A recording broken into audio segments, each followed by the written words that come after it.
I've successfully bonded the maple veneer to the outside of the box on the left side and the right side.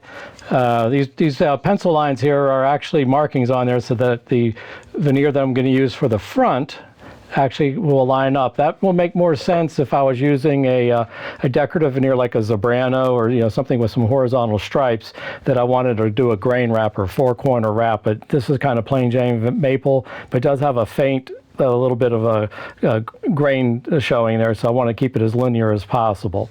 So right now, again, left side, right side's been bonded. I'm going to laminate the veneer to the front side. In case you missed it in an earlier video, I'm using the Elmer's glue versus the Type Bond yellow glue, just simply because the Elmer's glue actually dries clear and will leave won't leave a visible glue line, whereas the yellow glue will, when it dries, it actually leaves a little bit of a faint yellow glue line. So I want to minimize it as much as possible, especially working with a nice white veneer like maple. Oh no, am I running out?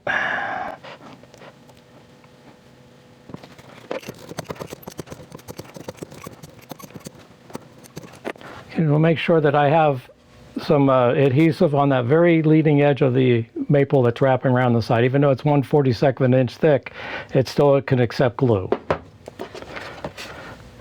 Again, referencing those white or the yellow or the black pencil marks, I drove connecting ones or matching ones on this face of the veneer so that when I align the front veneer onto it, I know that it's actually going to flow perfectly fine, and same thing with the right hand side.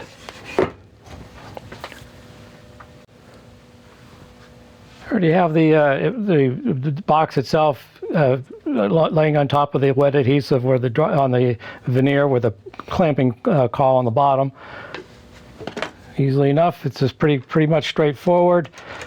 And if you've watched any of my other videos, you know that I stress clamping. Clamping is the key to a successful veneer panel.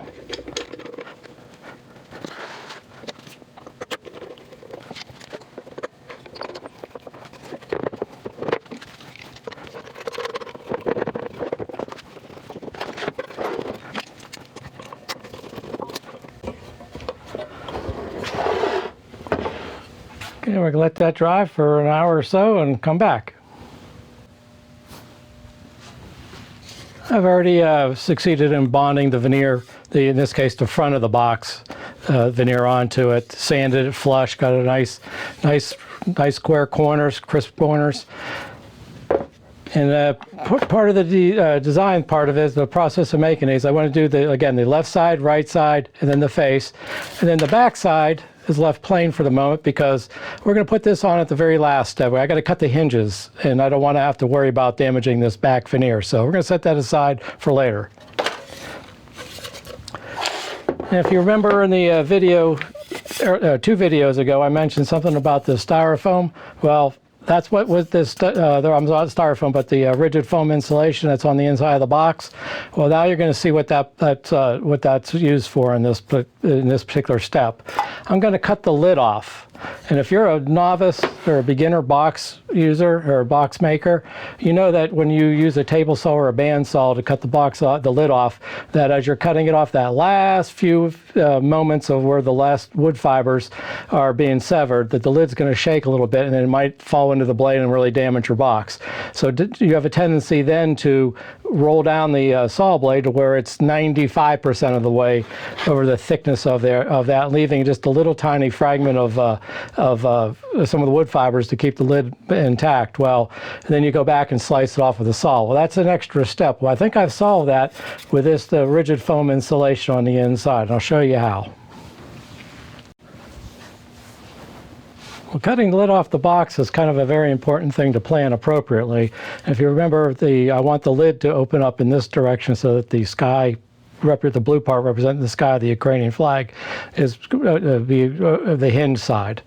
So I'm going to actually put a handle on this box, typically do, and I want to make sure that I have an appropriate depth of the box. So I come to the box, the top of the height of the box is 4 inches, so it's 9 inches, 5 inches deep, and then 4 inches tall. So I measured up 2.5 inches, leaving myself a pretty hefty thickness for the lid. And I think I'm going to go with a maple veneer, or I'm sorry, maple wood for the handle. I think it's appropriate for the box, but just to show you, I actually make a bunch of these things in bulk ahead of time. Different species: coconut, tulip rosewood, cherry, some mystery burl, whatever. But it's pretty much it saves a lot of time when you're making these boxes in bulk. So I've already planned where my cut is. It's essentially going to be 2.5 inches from the bottom. I have my table saw set already. And that's where this foam, the rigid foams could come in handy. I've actually have set the thickness or the height of the blade to be a little bit higher than the actual thickness of the box itself, so that I want to sever the wood fibers all the 100%. But this rigid foam is on the inside, and the saw blade's going to be cutting right through the rigid foam. But because I have double-sided tape in there, it's going to hold the loose lid rigidly in place as I'm severing the wood fibers completely around the box.